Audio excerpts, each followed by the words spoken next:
This Green Bay Packers team preview edition of the Sports Gambling Podcast is brought to you by Underdog Fantasy. Underdog is giving away $15 million in Best Ball Mania 5. Sign up with SGPN to claim your first time deposit offer up to $250 in bonus cash. UnderdogFantasy.com, promo code SGPN. We're also brought to you by Rhythm. Rhythm's college football and NFL projections are now live. Claim your 7-day free trial today by going to sportsgamblingpodcast.com/rhythm. That's sportsgamblingpodcast.com/RITHMM. What's up? It's the most must-see WWE superstar of all time, The Miz, and you are watching SGPN, and it is awesome. Let it ride.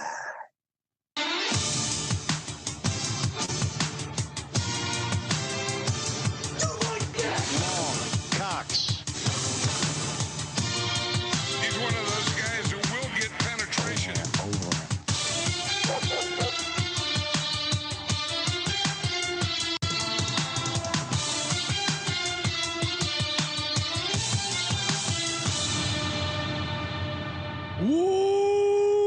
Welcome everyone to the Sports Gambling Podcast. I'm Sean, stacking the money green with my partner in picks, Ryan, Real Money Kramer. What's happening, Kramer? Dog.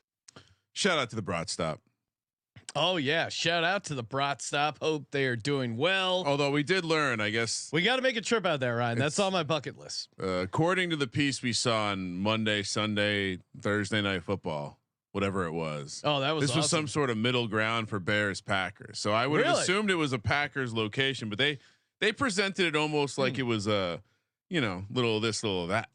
Oh, really? I thought Yep. they were diehard Packers. Well, that's why they were there. It was a Bears Packers game, Sean. Yeah, got it. So maybe they were just actors like that Minnesota Vikings / Chargers paid fan. That lady was that lady was hilarious. Remember when she was like super popular? That was a that was a great run. The NFL is king. The NFL really is king, Ryan. We are dead in the not even dead in the middle. We're already halfway through 32 team previews. When we finish this episode, we will be 20 team previews in. Of course, each team preview, we give out one word, a part of a 32 word phrase. Collect the 32 words in order, submit it, and we will have a form to submit once the team previews are over. Everyone keeps asking, "Hey, can I submit here? What about here?" Like every sort of way people have found to contact me, they've asked me, is this okay to submit here? Don't worry, we will announce where to submit your form once you get all 32 team previews. The Packers word is 14th. 14th. Yeah. That is the word. I almost want to just make the form, just submit an image of your form. Send me whatever you got. Yeah, I mean that could be fun. Maybe that's what we'll do. We'll figure it out. Hopefully, Ryan, Big Blue, and we will open it to mail-in ballots as well. You're gonna have to. It's gonna be a tight window because as soon as it ends, you better have that envelope ready to go. Yes, us like many locations for this year's election will be requiring hard copies of all ballots. No ID requirements for the Sports Gambling Podcast. The phrase that pays. Brian, before we even hop into the Packers team preview, when we just wrapped up the Bears, if you're watching live on YouTube, if not, go back, check that out. A lot of fun with J Mark. Fitting that we're doing a Bears Packers doubleheader. Kind of is. I mean, there's a lot of similarities as far as expectations, as far as, hey, they started out bad and then figured it out late. Obviously the Packers kind of a better version of the Bears. One would imagine. We don't know. We haven't announced our opinion. But Ryan, before we even get to the Packers, historically speaking, yes. Before we get to the Packers breakdown, we got to do this week's Real Men of Degens. SGPN presents Real Men of Degen. Real Men of Degen. We salute you. Nelly. That's right. Nelly was still able to collect on his $50,000 slot jackpot. Yes. Even while he was arrested.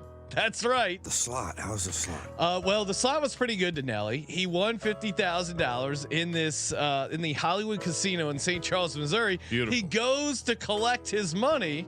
and all of a sudden the casino said they need to run a background check. Turns out there was a traffic warrant out there. They end up handcuffing Nelly. They may or may not have the found. casino can run a background check before they pay you money. I mean, talk about crooked. The arresting officers found 4 pills of ecstasy on his pocket. So we'll see. It sounds like his lawyers are going to get a drop, but shout out to you, Nelly. Congrats on the huge slot winning. And interesting. I just love the idea of, they said he had one free hand to still collect the $50,000. Ryan, what do you think he was playing per spin to bring home that $50K? Probably a lot. Probably $100 a spin. Yeah, it sounds like he's a bit of a slot junkie. Quote: the rapper insists he's previously won bigger amounts at the same casino without getting a background check. So if he has had multiple massive slot winnings, I'm guessing our boy Nelly's playing like $100 a spin. Also, Nelly can't get his money without getting going through a background check. Yeah, we still can't figure out who went to Epstein Island. The fuck is going on here? I'm starting to believe some of the stuff I read in the media. Well, there was an Epstein Island. It sounded like a lot of people went there. Kramer, Green Bay Packers.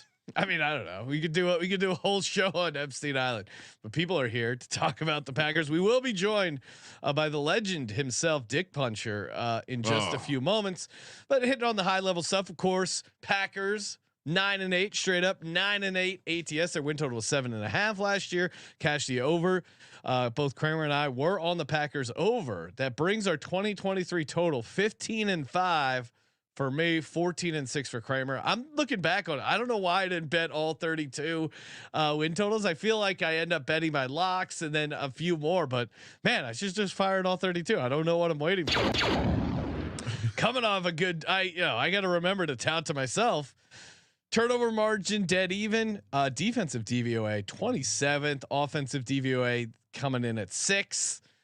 Big news, of course, they got rid of Joe Barry, defensive coordinator. All the Packers fans hated him. They are bringing in a first-time DC, so that's always kind of interesting. Aaron Jones, they got rid of him, brought in Josh Jacobs. Aaron Jones took it personally, went over to the Minnesota Vikings. Packers #1 in NFL fumble recovery percentage with a startling 73% recovery rate. Is that good? Yeah. I don't know how sustainable it is, but maybe if their defense, it's the frozen tundra of Lambeau Field. I mean, they really did kind of copy the Bears in the fact that they started slow and then closed strong. Obviously huge win over the Cowboys. Winning football games isn't necessarily called copying the Bears typically. Well, they started out. I got some Bears material for the Packers. The Bears were what, 2-5? No, you're right. I'm just saying the Bears don't typically win enough for you to say. Oh. The Packers were also 2-5. They were 3-6, and then they went on a 6-2 run to close things out. But Jordan Love, he got the bag in spite of not believing in himself. He still got paid. This is the list of quarterbacks that Jimmy G lost to. Now I know Packers fans will say, "Oh, it was just because of Joe Barry." Yeah, he wasn't playing defense in all these games, with the exception of Did you Baker. call him Jimmy G? What? I don't think so. Yeah, I think you just called did I? Jordan Love Jimmy G, right. Which is a great comparison. I didn't even think about that. He could be a Jimmy G. Well, so maybe I jumped ahead. Here are the quarterbacks that Jordan Love lost to. Jimmy G was the first one on the list. Oh my God. Russell Wilson, Kenny Pickett, Tommy DeVito, Baker Mayfield. Now, Baker Mayfield was the only game where he didn't throw an interception. So I know it's easy to say blame everyone else but Jordan Love, but he didn't play well in those games that he lost. Tommy DeVito did outplay Jordan Love in that game, in fairness. But yeah, I mean, look, I just, to me, the whole narrative of the Green Bay Packers, I mean, almost everything they did was irrelevant to me. This is solely about the idea that Jordan Love is coming into a year. This reminds me so much of a Jacksonville season. There's this optimism, or last year's Jacksonville season. There's this optimism around the idea that the quarterback has taken a step, and then the confirmation bias starts rolling downhill, and we go from a guy who, if you, like Sean's pointing out, if you actually go through a season, whether it was the incredible inaccuracy early in training camp that kind of carried on in the beginning of the year, some of the bad that losses first game, and plays. he looked really good. Then he looked horrible for a while. Then the second half of the season, he did look good. I mean, he looked great in that Packers game over the Cowboys. And then, they should have beaten the they probably should have beat the 49ers, right? Yeah, and so I would also understand optimism, but everything's changed. Everything changes when you become the highest paid guy. Everything changes when you come into a season with tremendous optimism. I mean, so much optimism. We were talking about the Bears and the optimistic marketplace there, but so much optimism around the Packers that allows us to still get the Lions at a tremendous plus price to win the division. And so, yeah, I guess to me, if you're into the Packers, it's because you believe Jordan Love is ready. Yeah. And if you're not, it's because you don't think he well, so and again, like little fugazi, I think I don't think he was as bad as he looked at some points in last season.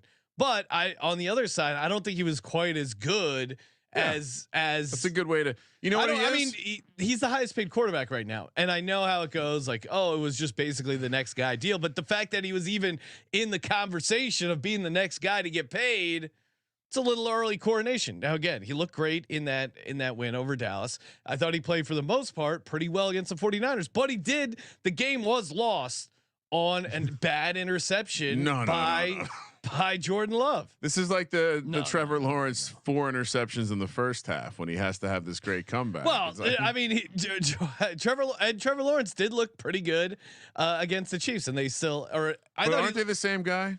A little bit. Isn't there a little like this is early Trevor Lawrence? Like everyone wants him to be good, and so they like it's like I don't know if there's maybe quite he's as catching much some love. Aaron Rodgers wake.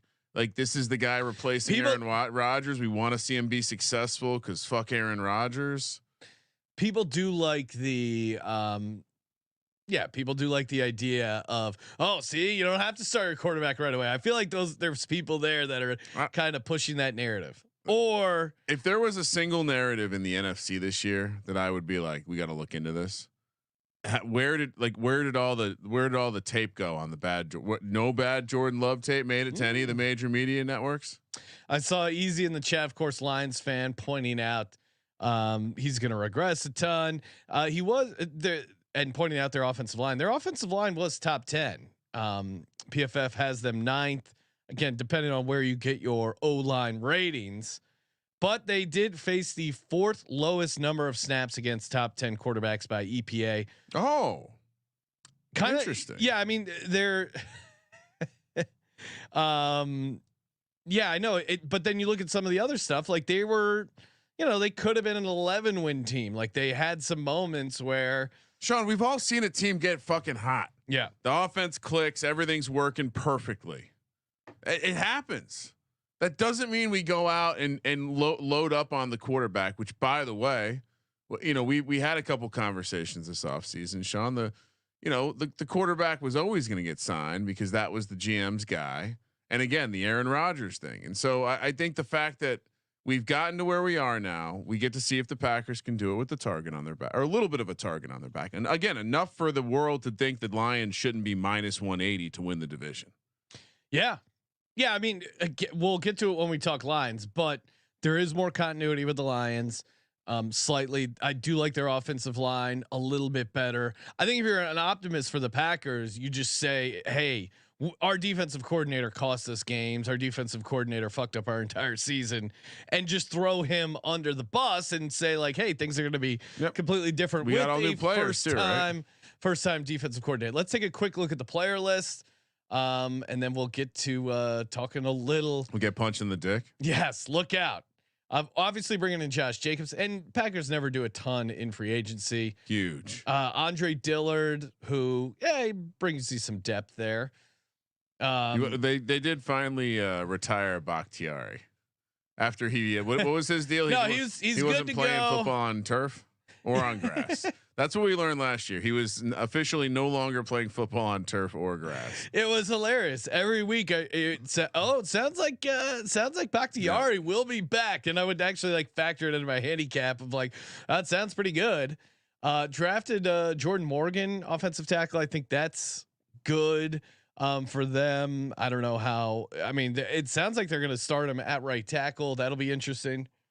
I mean, the guy the Giants signed, Runyon, which having Runyon on the sideline and that sick ass hairy neck wearing a Giants jersey is going to look awkward. But I mean they lost a little bit in the offensive line. They lost Aaron Jones, which I think we might be talking about a little bit of a locker room guy. And I'll say this too. Look at when they got hot. To me, what happened when they got hot? It was not a coincidence that Aaron Jones was also playing at a very high level. I think they're going to need a decent amount from Josh Jacobs, and I'm optimistic on Josh Jacobs. But Aaron Jones played at like a bonkers level. That's what he did. He kind of was the straw that stirred the Packers drink there. And they tried to replace him too, or at least like add to him with that complete sack of nothing. AJ Dillon, Marshawn, the rookie Marshawn Quadzilla already got he's getting banged up in the preseason. Yeah, no, I would say that I like the look of the offense with Josh Jacobs, but there's something about Aaron Jones that seemed to be important to this Packers team, and there were the splits with and without him are very interesting. And I know he missed a bunch of games with injury and stuff, but it does seem like even though Josh Jacobs could take a step forward and turn that running game into a slightly better thing, I wonder if it'll be as dynamic. Because the thing with Aaron Jones is it was a dynamic attack that was explosive. 4 touchdowns in single games. Yeah, I mean, Superman. He last 3 regular season games and both playoff games went over 100 rushing yards and added a bunch through the air. So I mean, and on the defensive side, they brought in Xavier McKinney, great player from the Giants, never missed a snap, but makes questionable decisions off the field. Sean, you remember down in Cabo? Yeah, people have forgotten this. He also got into like a bunch of locker room tiffs with the defensive coordinator in New York. Sean, that defensive coordinator was Wink Martindale. You think he's going to be worried about stepping to some first-time defensive coordinator in Green Bay? I don't think so. Could there be some locker room dynamics that I would keep tabs on here in Green Bay? Absolutely. You think Jordan Love's a leader? He strikes me as a little bit of a beta. He bet against himself now. Yeah, the betting against himself. It's a guy who enjoys letting it ride. That was a weird move. All right, we're gonna bring on DikPuncher here in just a second. Before we do, of course, shout out to Underdog Fantasy. Maybe you want to back the Packers. You're a Packer backer. You can do it over at Underdog Fantasy when you use the promo code SGPN. Get that deposit match up to $250 in bonus cash. Go 8-0 on your pick'em. You can win 325x. Even dare to dream 11-0, 1000x the payout. I'm looking. They already have higher lower projections for the Packers' first game Friday night in Brazil against the Philadelphia Eagles. May want to look to some lowers there. A bunch of season long stuff there up with Josh Jacobs, Romeo Dubs, Christian Watson, Jordan Love, of course, all that and much more over at underdogfantasy.com. Promo code SGPN. We're also brought to you by Circa Sports. I'm wearing my Circa Million hat. It's Circa Million 2. Can you believe it, Ryan? It's already Circa Million 6, where we're giving away, not we, but we meaning Derek is giving away 6 million. Don't come to us for your millions.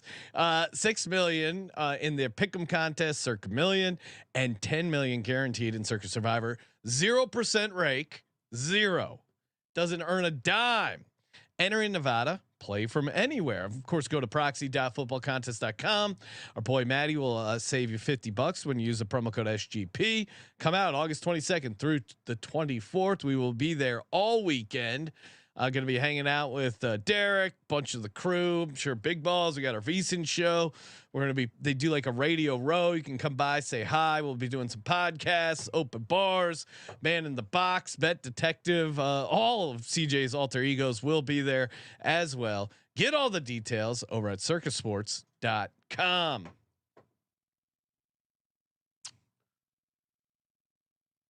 Okay, Kramer. Let's joining us on the line, the DikPuncher himself, Mr. Puncher.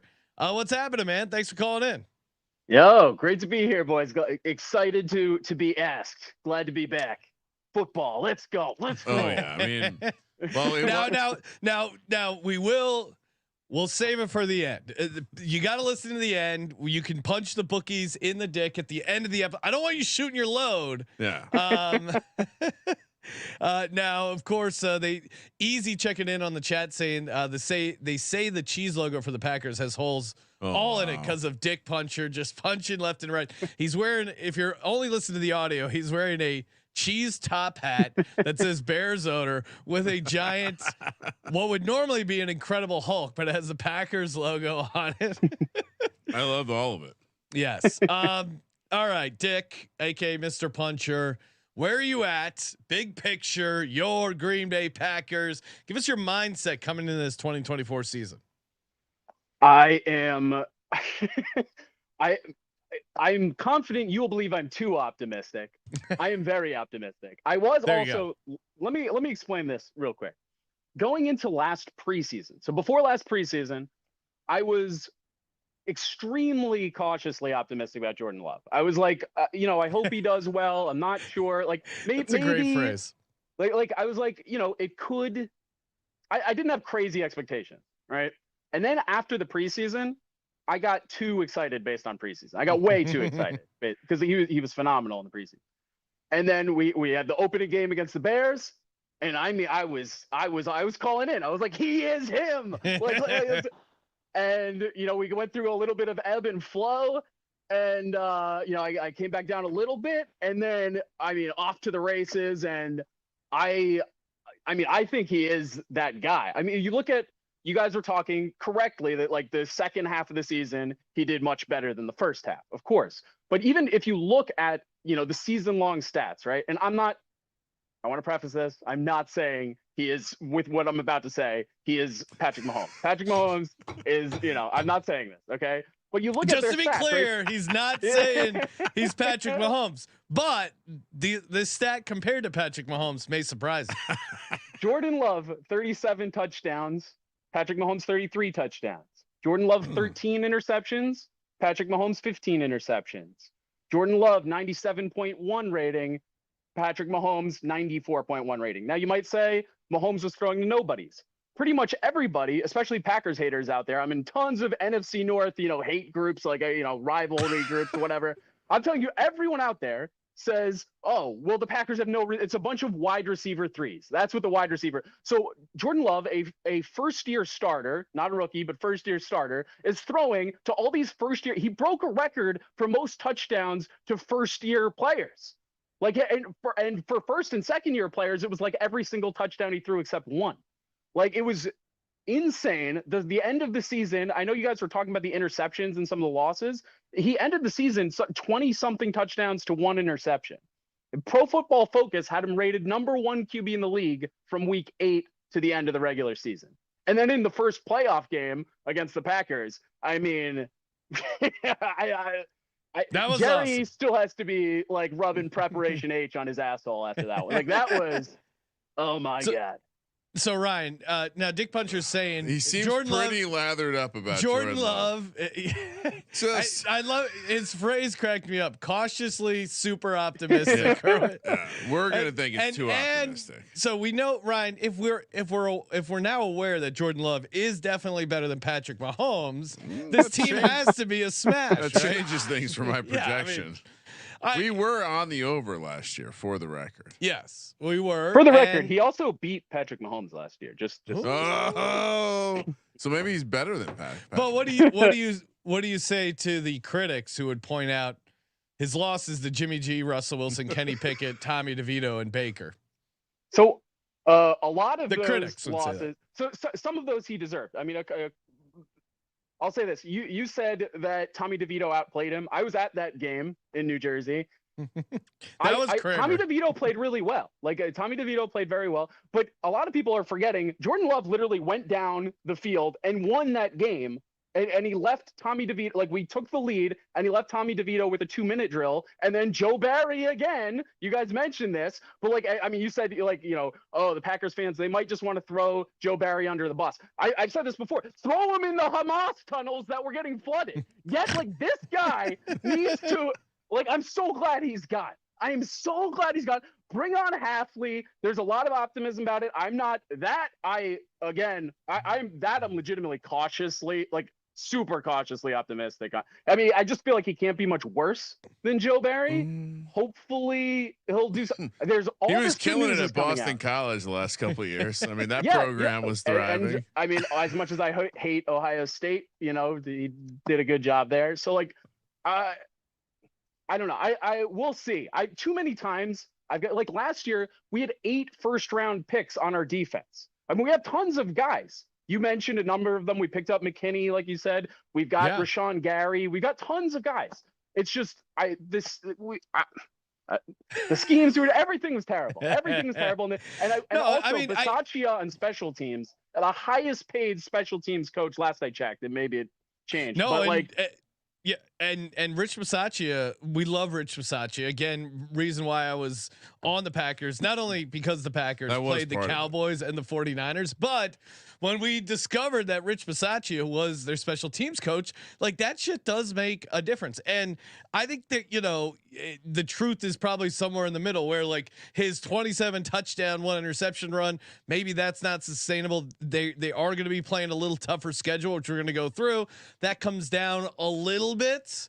But then, yeah, there's certainly reasons to think this young receiver core, the young pass catcher core. I mean, you know, Dontavian Wicks, Christian Watson, Romeo Dubs, even my boy Bo Melton, of course, Luke fucking Musgrave. Like they do have a bunch of Dontavian Wicks. DeBose now with some crazy stats in that preseason. He had a crazy grab in that preseason game. But I think they have like, we got tape on Jordan Kraft now, on top of Musgrave for the tight ends. See, this is the problem. We got super team. All these guys super team. No. Whoa. I somewhat agree with the haters who say we have like they say we have wide receiver 3s. I think we have like a whole room of wide receiver 2s to like 1.5. Like, but they're 2s.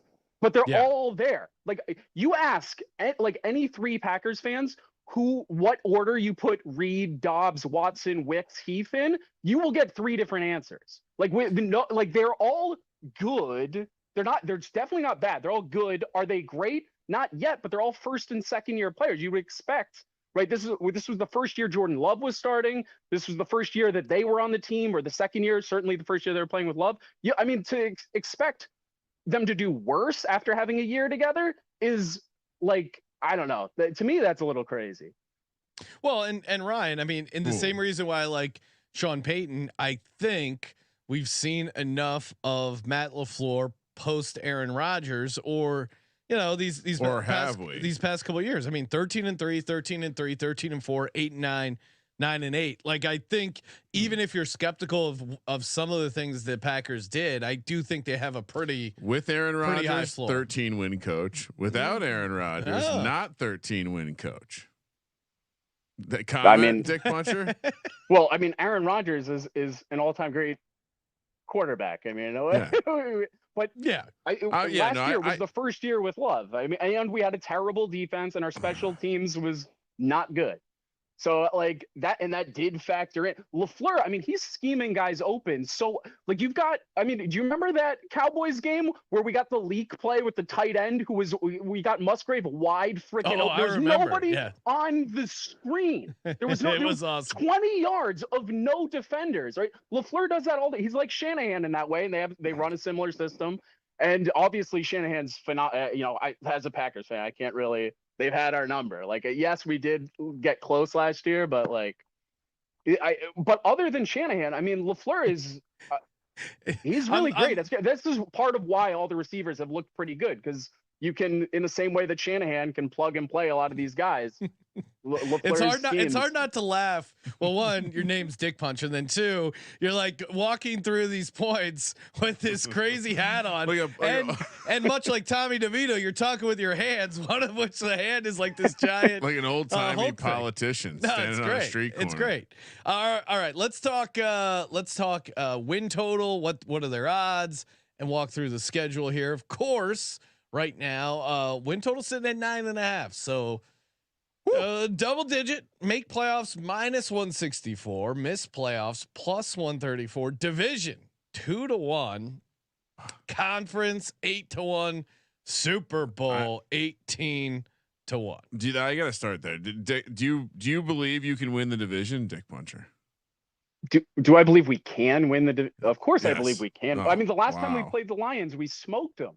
Mm. We absolutely body I bagged them love last this. time we played them. I mean, look, I'm not saying we're like that much.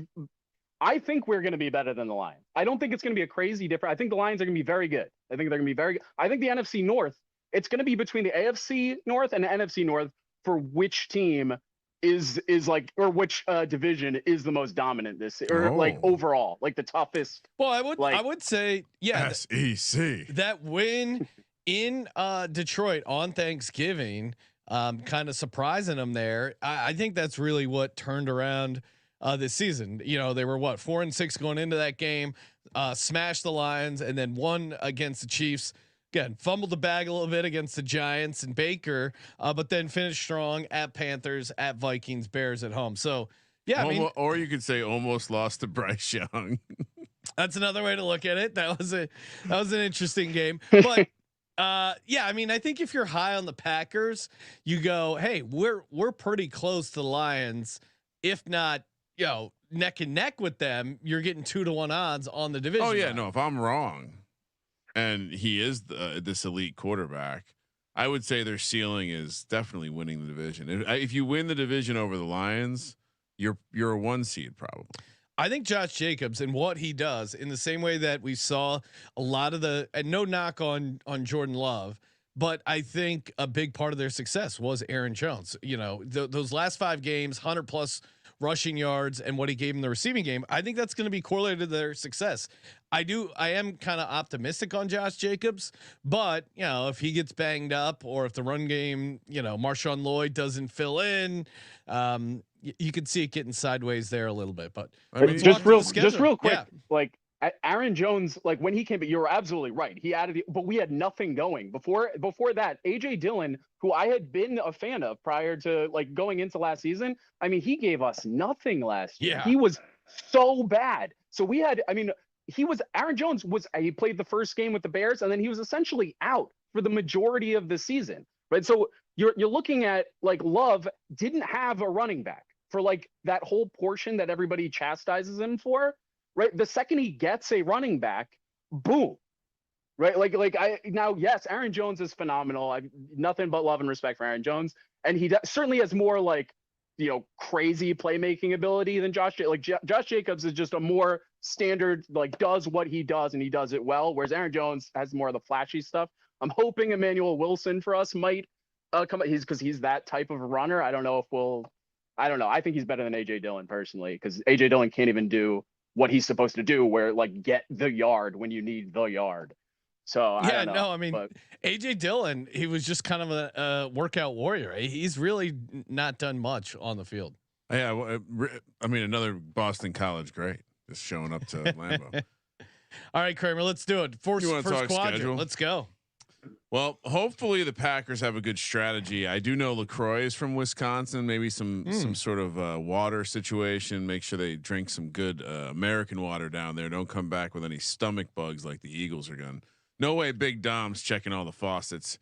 What kind of pitch are we playing on? Have you guys done the deep dive on the stadium? See what kind of health concerns there might be? I would say take the under. Soccer pitch, always take the under. No, the South Americans. It's got to be humid as shit too in September in Brazil. I don't know. They don't have any sports that would Slippery ever have field. 300-pound men trying to move around on grass. So I think there could be some grass problems. Then we got the Colts at home, so no bye week after the international trip. Interesting choice there. Well, you do get the couple extra days of rest. At Titans, true. It is a Friday night, late night. Yep. At Titans, tough one there, and then Vikings at home. So 2 home games, 1 road game, and 1 crazy ass international game to start the season for the Packers. I'll let DikPuncher go first. What do you got him going in this quadrant? Favored 3 times out of 4. So I'll say that I obviously we have the uncertainty factor of our defense, because we have the new defensive coordinator, and the Eagles have both the new offensive and defensive coordinators. So there's a lot of like uncertainty in that game. I do think the Eagles and Jalen Hurts will be able to get what they want on offense. I think LaFleur is also, though, going to be able to get what he wants against it. Like, I think the defense for the Eagles is still going to be, getting used to this new system. And I do think Jordan Love will have a good day. So I do lean the Packers. But I don't think it's like a crazy, like, I think it's fair that the game is like pretty much a 1-point spread right now. I think it'll be close. It'll be tough. Obviously, I'm going to go with the Packers there. The Colts, again, I think that this will be, I know you guys are high on Anthony Richardson. I loved the little bit that we got to see of him last year. I thought he was great in what we were able to see. I do think, we've got him at home. So I'll give us that one. The Vikings, they've got so many. Like, they've got Addison, they've got Jefferson, they've got Hawkinson, they've got Aaron Jones. But the problem is, like, they don't have Sam Darnold is currently the QB1. Will he be in week 4? Maybe. I'll say, I would say yes. Yeah. So I don't know. That just doesn't scare, just because they don't have the quarterback. If they had a good quarterback, and JJ McCarthy is not ready for the NFL. For anybody who hasn't watched the pregame shows, doesn't know who I am, I'm a big Michigan guy. I promise I've seen at least as much JJ McCarthy as any of you out there. He's not ready for the pros yet. He's very good at throwing it within the realm of catchability for any receiver, but he can't reliably do the pinpoint pass. In the NFL, they'll get picked, or it'll be slightly behind. I just don't think he's ready for the NFL yet. But anyway, I do think that we get the Titans. I'll say 3-1 just because between the Eagles and the Colts, I do think one of them could get. I don't think we lose both of those, but I could see us potentially losing one. In an interview with ESPN, Sean McVay, Kyle Shanahan, and Matt LaFleur were all asked which coach's defense is the most difficult to read and attack. They all answered one name, Vic Fangio. So look out, week 1. I think that's going to be a problem for you. And yeah, I don't know if I can say quite 3-1. I don't know. What are you doing, Ryan? This to me, Vic Fangio's defense is washed. By the way, that's why it's been retired all over the NFL. Okay, he's the last one. 3-1 or 2-2. I'm debating. What are you doing, Ryan? They get the Vikings game. Well, though, you got to be careful with the Colts game because remember the Colts always lose the first game, so this becomes a must-win game for them. Yeah, I'll go 2-2.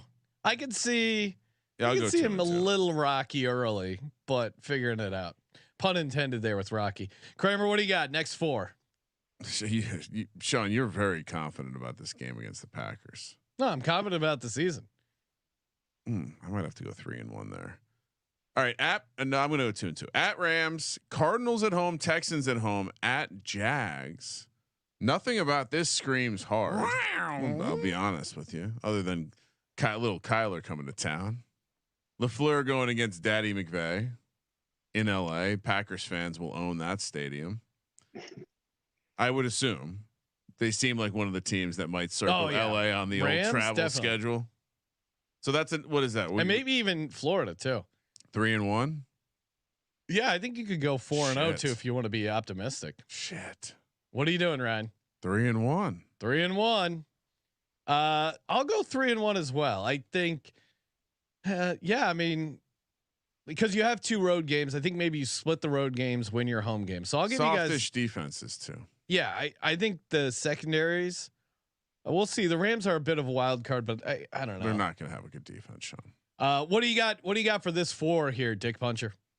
I also think 3-1. I do think we beat the Rams last year, but we were lucky in that Stafford was out for that game, so we a bit of luck there. I think between the Rams, I think that I'd favor us against the Texans just because we'll be at home and what's his name coming up. Granted, he did play at Ohio State, but them coming up, I do think we'll win each of those games, but there's enough uncertainty on each of them that I think we'll drop one. All right, 3-1. So Ryan, we got him 5-3 through the first 8, and DikPuncher sitting at 6-2. Sounds about right. Next quadrant. Yeah, I mean, they also worth noting. I'm pretty sure the Jags game is after the Jags are getting back from 2 games after London. Yeah, so that's actually a pretty good time to play them. So all right, and also we're noting we're about to start week 9, and we've only talked about 3 road games, and week 9 is at home, and then there's a bye week. So crazy end of the schedule here. All right, Lions at home, bye week 10. Then you got at Bears again. Week 10, they've only played 3 road games. Well, they only play 7 true road games, yeah, and then they have the one Brazil because of the Brazil game. Yes, the Bears at Chicago, and then the Niners and Dolphins come to town. The Dolphins Packers will be the night game on Thanksgiving. It's gonna be a little chilly for Tua. What do we game time temp prediction Thanksgiving night? What do you think it's going to be a kickoff, Dick? Probably like, I don't think it'll be crazy at that point. Maybe like 14. That's pretty 16? crazy for Tua. Tua doesn't like it below 40. He's going to break out the. He's going to have the Mac Jones scuba suit on. I think that's a great matchup for them. At Bears, actually could be tricky, but you're coming off the bye. 49ers, they fucking suck. And oh wow, Lions at home, outside. You like your chances. I mean, they could go 4-0 in this stretch. I'll say 3-1 just to kind of err somewhat conservative. What are you doing, Ryan? Split the division games. That's because that's the handicap. And then I'm with you. There's no burn in the midnight oil. I do think they're going to drop one of the Niners and Dolphins home games, and so I'll say they go 2-2. 2-2. All right, so you're a hair behind me. DikPuncher, what about you? 3-1, 4-0, 2-2. So okay, the Lions I have a splitting with this year. So I have us getting like, each home game, the typical, as Ryan is saying, great handicap. Great handicap. The Bears, however, the Bears are they're like a piece of IKEA furniture, right? Where you've got it's the box, you open the box, right? You've got all the pieces, right? And you put it together, and it's like, wait, was I supposed to use this piece for something? Like you're not quite sure, and like a month later, the thing just completely breaks down.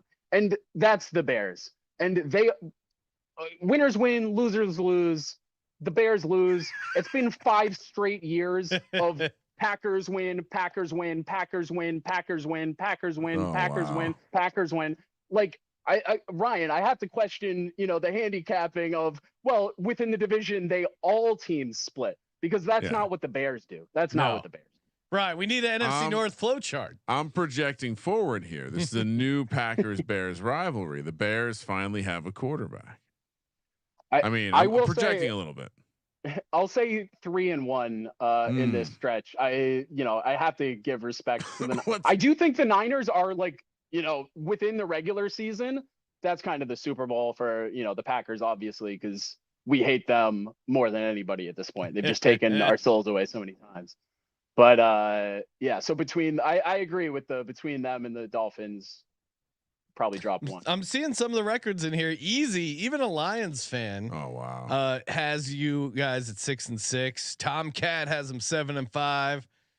So yeah, interesting. Trevor, who's also a Packers fan, he's got him 9-3. So yeah, 9-3. Wow. People are optimistic. Kramer's what low. What am I at? You're at 7-5. You're the low mark there. What's DikPuncher at? 9-3. Wow. I'm right in the middle. I'm Goldilocks. I don't baby. think it's crazy. Like 3 or 4 losses just at this right. point, I think is just correct. Stroking it. All right, yeah, because we got 3 road games in the last 4. They do get a full week off Thanksgiving, which is nice. Play another Thanksgiving or another Thursday night game on the road against the Lions. Oh, this stretch is all, by the way, we play, I think it's 4 primetime games in a row. Yeah, that's which bonkers. Is crazy. Hopefully they don't have a bad season. That would be tough for them to have to deal with. A lot of flexing. So you have at Lions on normal rest on Thursday night, then at Seahawks on Sunday night, little mini bye there. And then Saints at home on Monday night. That's a great spot for them, having the Saints come up cold ass Lambeau Field. And then at Vikings, Bears at home. Yeah, I said I was splitting on the division games, so that's 2 losses. Okay. I see a third loss, 2-3. 2-3. Yeah, to me, it's interesting because I do. If they lose to the Bears to close the season, that that would be unreal. The Lions. It's nice for you guys to get the full week, but so do the Lions. Yeah. And I think the Lions are going to have that circled, losing at home to you guys last year. I think they're going to be fired up for that. Yeah. At Seattle, as much as I'm not high on Seattle, it's Sunday Night Football. That's just a tough run there. And then Saints, that's the fourth primetime game in a row. I do like your chances at Vikings, Bears at home. They better be good. I think they could lose 3 of those last 5. I think 2-3 makes a ton of sense. Maybe I could get them up to 3-2, but I'll take 2-3. 10-7 sounds right for this Packers team, where it's like they come in with much higher expectations, get over that win total. 10-7 does feel pretty good here. But Dick, how do you got these last games shaken out? I mean, like I said, I think we'll split with the Lions, and then other than that, we should win all of these games. We should. Now, which of these games will we not be favored in? Yeah, I mean, I would. You're think, projected right now. You're favored in all of them. So yeah, the expectation. A lot of them being coin flips. You're probably expected to win. I do think 3.1 out of 4. Yeah, I think yeah. So I do think that we could have a Seattle letdown spot in one of them. So I'll add an extra loss on top of the one of the Lions. So you got it 3-2, right? Yes. The other Lions we marked down as a win. Yeah. Gave you credit for the home victory. Right. Yep. So officially, DikPuncher coming in at 12-5. Wow. I'm at 10-7. Ryan, the hater, with 9-8. I do think it's I am not going to argue with someone who wants to take the ceiling outcomes for the Packers. I just wouldn't include division in there. To me, I think because if they win the division, just bet the number 1 seed. I think there's a pretty good chance that if the Packers have won the North, that they're also very much in the mix for the 1 seed, and you're going to see a completely different price there. All right, well let's break down best ways to bet the Packers before we do. Shout out to Rhythm. They got their NFL college football projections up for the season already. You can already see some early games in there. It's so awesome. Player prop projections right around the corner. And of course, Rhythm is your place where you build models, or you just use Rhythm's models. It's a really helpful tool. And again, you go in there, you put in a couple different statistics. I mean, to me, it's also a good tool of like, hey, I always value X, Y, and Z. Then you put in the model, it gets tested. They give you the data for those past years, and you're like, oh, I was onto something, or oh man, maybe I need to go back to the drawing board. If you don't feel like building your own model, let Rhythm do the heavy lifting, and you get your 7-day free trial today by going to sportsgamblingpodcast.com/RITHMM. That's sportsgamblingpodcast.com/RITHMM. We're also brought to you by Odds Jam, your one-stop shop for beating the sports books. Odds Jam uses millions of data points across every U.S. and Canadian sportsbook, show you the best value plays for your money. They got a sweet line shopping tool. If you're doing arbitrage, they show you ways where, hey, you bet both sides, you guarantee a profit. It is really simple. And again, if you're betting a lot, you're probably listening to this podcast. And why would you not want to get the best prices? Odds Jam helps you do that. They even have fantasy products, Underdog Fantasy, in there, and Bet Online, Bovada. They really have tons of prices from almost any book you can think of. Use our promo code to get a 7-day free trial and 35% off your first month. Oddsjam.com, promo code SGPN to get your 7-day free trial and 35% off your first month. All right, Kramer, futures market. What do you like? It seems like you're on the under 9.5 wins. Are you predicting they miss the playoffs? No, but Jordan Love will not win the MVP. Minus 3,200. Is that what the price is? That was the circuit price. We were just out there. Jordan Love, no MVP, minus 3,200.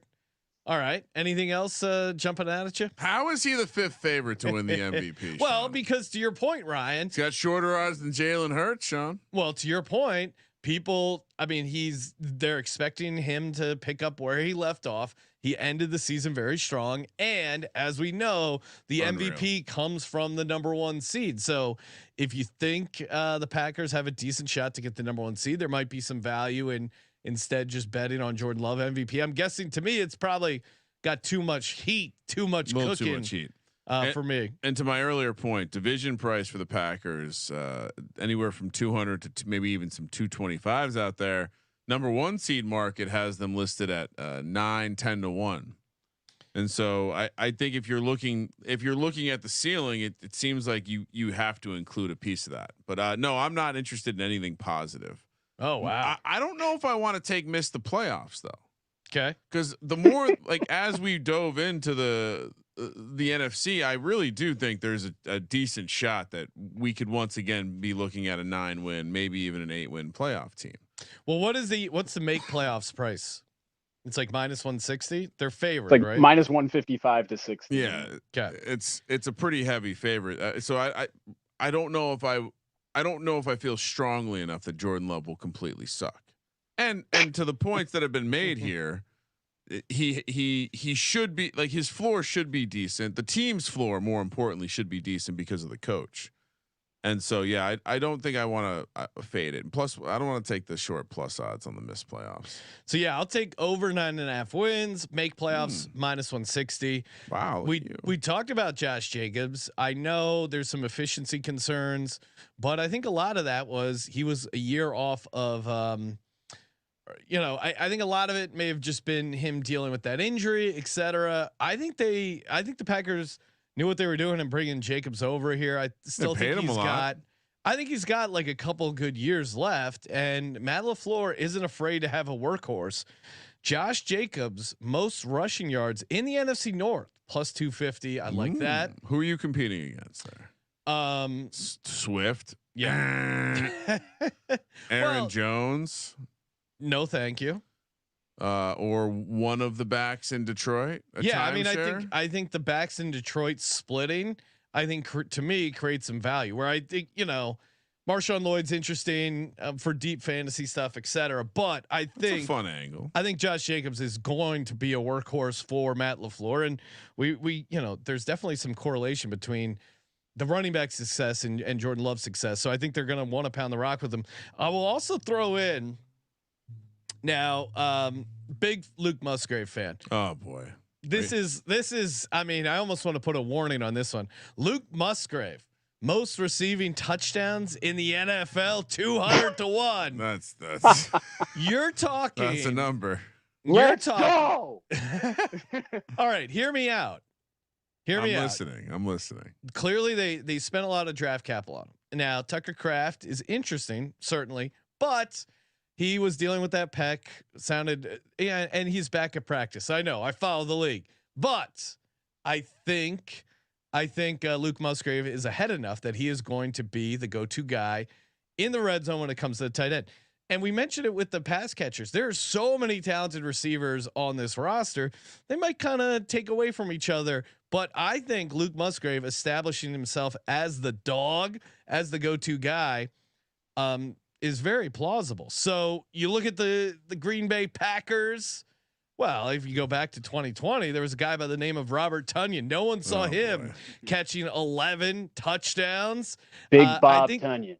Big Bob Tonyan. I think Luke Musgrave could be a guy that kind of shocks the world. I really like it more for the division. That price isn't out yet, but I'll take a small sprinkle of 200 to 1 most receiving touchdowns in the NFL because him getting to 12 or we saw Sam Laporta have 10 last year. You only needed 13 last year to press to chop the pot for most receiving touchdowns. I think Musgrave has a high ceiling in this offense with his athletic profile. What are you laughing at, Ryan? It's 200 to 1. Your use of athletic profile. He's an athletic dude. Yeah, he's in the NFL. No, I know. It's just he's in the NFL. Great use of athletic profile. All right, Dick, what do you got? What are some future bets you like here? So I do love me some Luke Musgrave. As you mentioned, Tucker Kraft being another seemingly great hit for tight end that we made last year.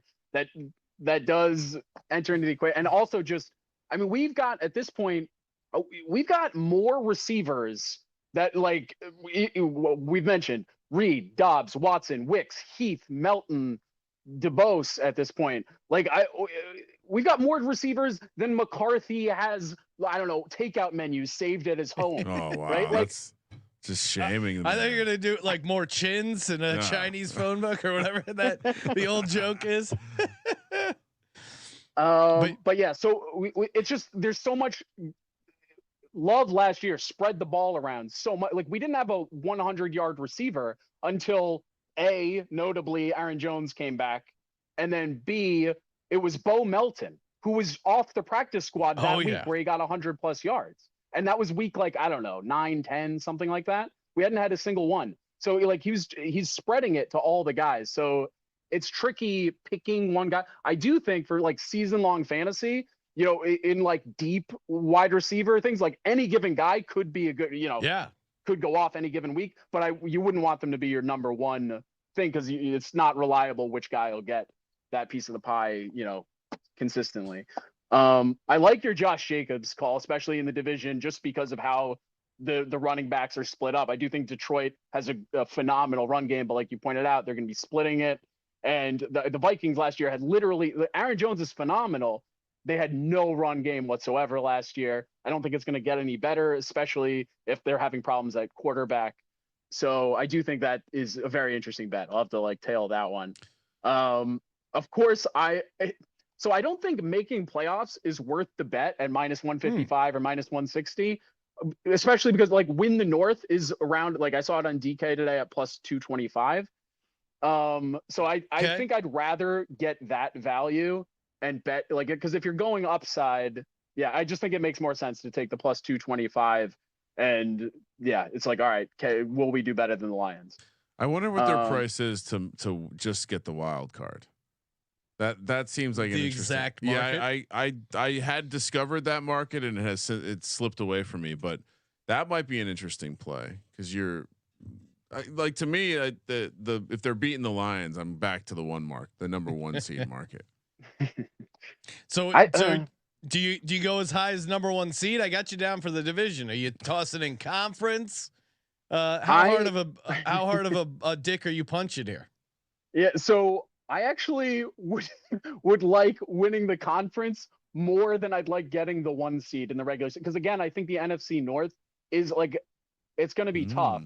The Lions will be tough.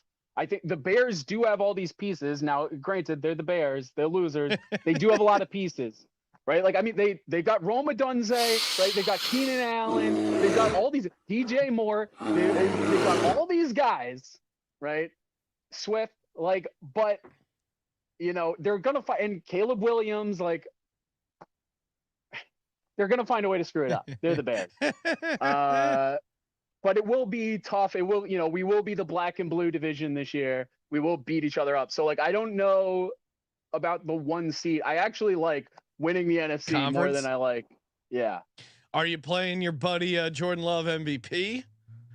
Yes, I would do that because I do think, again, once he gets a running back, he was Pro Football Focus number 1 quarterback the rest of the season. Will he do that again? You know.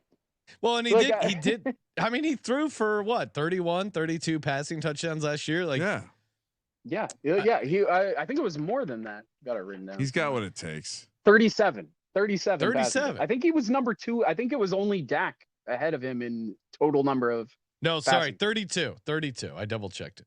Sean, was it? Yes. Oh, are you sure? I'm looking at. We don't want to slander Jordan Love. Maybe it's. Oh, you know, it's probably included rushing.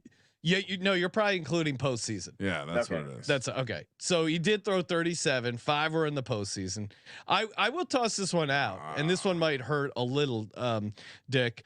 But Christian Watson lower 750.5 receiving yards. I think this. Wow, he fixed it though. He went to Germany. He got the A-Rod injections. He went to the University of Wisconsin. Did you hear about that? They said no, that's allegedly, not Germany. They said like apparently the problem is like one of his legs was like 20% longer, or not longer, stronger, like 20%, legitimately stronger than the other leg. Yeah, I don't know. Probably because he keeps freaking injuring the one leg over and over again. I don't know, but like, so they've got to.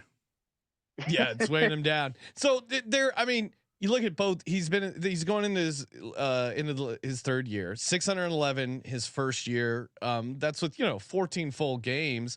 422 last year. The guy just has trouble staying on the field. I think if he does play, he certainly has upside in the touchdown market because he got 5 touchdowns on 28 catches. That's a crazy percentage. 7 touchdowns and 41 catches his first year, where he was really had some electric plays. I just think to get over that receiving yards with the competition in the receiver position, obviously no competition from the tight ends. It's going to be all Luke Musgrave, but I just think it's going to be tough for him. It's an uphill battle. I like my chances at lower 750.5 because it would be a career record for him. I just think he's got a lot working against him here. What was the price on Jacobs for your divisional? Plus 250 yardage. Yes. What if he has a really good year? Okay. Offensive player of the year, 120 to 1. Can he get there? Because it's tied to what I would. The Packers to score a rushing touchdown in every game. I know this is a tremendous sucker bet. They did not score a rushing touchdown in 8 games last year, Sean. Yeah.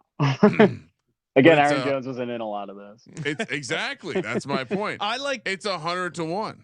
See, I would rather for offensive player of the year. I think I don't know. I feel like it's going to come from the receiver position. Probably. It would need to be like a 20 touchdown. Could Josh Jacobs score 20 touchdowns? Yeah, I mean him to lead. I would like Josh Jacobs' most rushing touchdowns. I think it's 20 to 1. I'll toss that in there. Wouldn't you rather have 120 to 1? Nah. No, I'm not going to do it. You trap me. Do you? I will say they're a more fun team to discuss from a fantasy perspective because it's like which receivers do you like? I mean, if you're betting touchdown props, it does seem like Jaden Reed is like this toy they like to use around the red zone. But yeah, they have so many targets. It's like they do have a ton of riches, which either is a good thing or a bad thing. You can't start 6 receivers or 7 or however many that you have, however many number 2s you have, and just there's no fun long shot bets. Then that's what I like to do. And the last 2 teams have been a little disappointing. What about your underdog season long high or low, Ryan? What do you got for the audience? Hold on, let me pull it.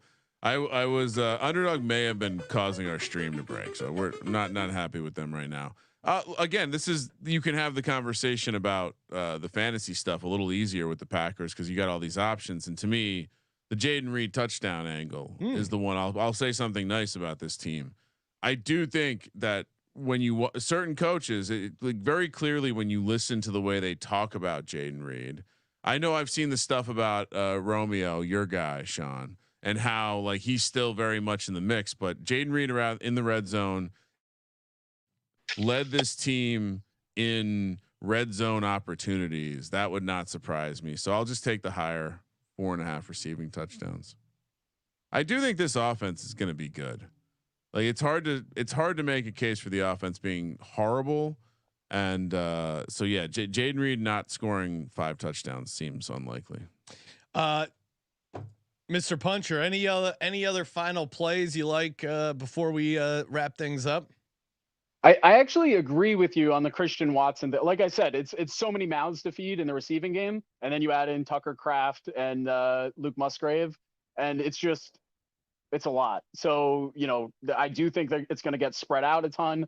I think we are going to be an amazing passing off. I think I saw, let's see, Jordan Love, I think to get over 3.9K passing yards was plus money. It was like just barely plus money. I like that he threw for solidly over 4,000 last year, which by the way is more than any Bears quarterback has ever done. I was gonna say his underdog is 39.50.5 passing yards. So it sounds like you like higher than that. Yeah, I mean, again, he did it last year without a running back for most of it. Christian Watson was out for most of it. Like, and this is now going to be his second year as a starter. Most of these receivers, their second year, like this is going to be a huge, like, to me, it's crazy that you wouldn't think like the obvious things, like a receiver taking a step their second year, a starting quarterback their second, like to think that it will, like, I understand the regression point, but like I don't see how you cannot think they're going to do well on offense. I completely agree with the receiver angle. I think the data says receivers definitely take a step forward in their second year. If a receiver is going to be good, they generally take a step forward in their second year. With the quarterback, though, I would say that, and Sean, I think agrees with me on this point. Generally, that second year is interesting because you have the tape factor and you have the league adjusting to you factor, and so while he could take a step forward and still take a step back, if that makes sense, because the league is now, they're making their chess moves to adjust on what they thought Jordan Love was. And right. But if you're doing that from the second half of the year, right? Like, because the second half of the year with the 20+ touchdowns to 1 interception, you take a step back. Okay. Like that's still phenomenal. Oh, of course. I mean, if you want to shrink, if you want to look at it like that, yeah, I think. But if you look at it just in the context of he goes back to being a little erratic with the ball, they find a way to confuse him, whatever it may be. Yeah, it's. But like I said earlier, it's hard to see the floor being too low because the running the structure of the offense and how it probably doesn't rely on Jordan Love as much as I would hope. Because that would create a better cratering opportunity. Who's the backup in Green Bay? So that's actually interesting. I thought for sure it was going to be Sean Clifford. It's did Pratt, right? Well, as of now, it still seems like it's Clifford, and he did well in the preseason game this weekend. But then Pratt came in, and he had a couple really great throws, like really good. It's to the point where, and I don't know.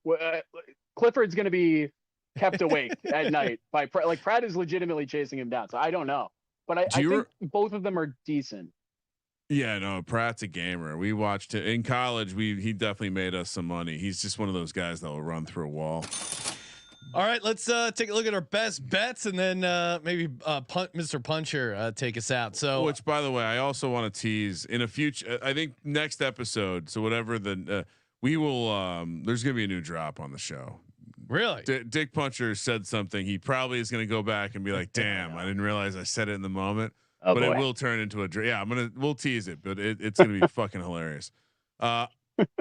Sean. Yes. This is the driest spell of team previews. This is now a second team preview in a row where I only have two bets. Yeah. One is a minus 3,200. One is a paper ticket though. You're embarrassing the audience. Yeah. Kramer coming in at 9-8. I'm 10-7. DikPuncher 12-5. He likes the Jordan Love higher, 39.50.5 passing yards. I like the Christian Watson lower, 70.50.5 receiving yards. Jaden Reed higher, 4.5 receiving touchdowns. Well, the Musgrave stuff. Will you be betting Musgrave first touchdown to open the season again in Brazil? No, of course not. What do you mean? That you won't make your card? No, 100% not. I'm not betting. I'm never going to bet against the Eagles. No. Are you new to the show? In the first touchdown market. Yeah. He almost got that one in the first game last year with the same leak play that we were talking about earlier against the Cowboys. He just had fell a shot. over. Yeah, I love it. I think he's 100% healthy. He's going to take the league by storm. All right, Dick, why don't you take us out here? Explain to people how we're going to punch the bookies in the dicks this year. All right. Well, just real quick, just so everybody is aware, you got to check out the pregame shows. Like each Sunday, these guys come on live. They cut, any questions, any like last minute things, right? They're covering, they update everything. And then, usually near the tail end of it, before the games are starting, I'll call in and, I get everybody fired up. I give a closing. They've taken to colloquializing it as the dick punch, and I like that vernacular. So I'm gonna use that. And I tune in. Oh, also before I get into this, Mike Evans. Anytime touchdown. Until I say otherwise, anytime touchdown. Put him down for an auto play. If it is at plus money, it's an auto play until we see otherwise. Josh, can you add on DikPuncher anytime touchdown Mike Evans every game until otherwise noted for the sheet, please? Thank you. It's a great bet. It was insane last year. It was absolutely insane. All right, let's get it. Get people fired up. What do you got, Dick? All right, D-Gens, listen up. Okay, by the time the pack is done this year, it won't be just Mike McCarthy, right? The maestro of mediocrity and his greasy Big Mac breath crying on the sidelines. Okay, it's gonna be the whole damn league bowing down, kowing cow, as Love ascends to his throne as the MVP of the league. And LaFleur, the man schemes. He gets guys so wide open that the freaking safeties on the other team look like handicapped Girl Scouts out there. You got the freaking infinity gauntlet of receivers we have. We got Reed, Dobbs, Watson, Ricks, Heath, Melton, DeBose now at this point. It's like we're assembling the freaking Avengers, right, of the fucking pass catching world. That's not even talking about Musgrave or Kraft. Please, and don't even come with the the Lions. Please. We're sending Jared Goff back to Jared Goff Sucks Island along with all the Lions DBs. Hopefully they'll have some freaking ointment there for all the times they've gotten burned on deep routes. And the Bears, they can trot out Caleb Williams. They can bring out the whole USC fucking marching band. Okay, it doesn't matter who the Bears have. It doesn't matter. The Bears are losers. It's who they are. Right? It's just like J-Mark knew it on your Bears show. They're losers and losers lose. Meanwhile, the pack is going to be stacking W's all the way through February. So let's go, boys. Let's punch these bookies in their dicks one more year. Don't bet the pack. Don't bet on Love. Don't bet everything that I just told you. Go Pack Go, and haters, go get ready for a dick punch because it's fucking coming. It's coming. Thank you for participating in the. Thank you for participating in the Sports Gambling Podcast. Very nice performance. For Sports Gambling Podcast, I'm Sean, second money green. He's Ryan. Now that's a rock hard dick. Kramer, let it ride.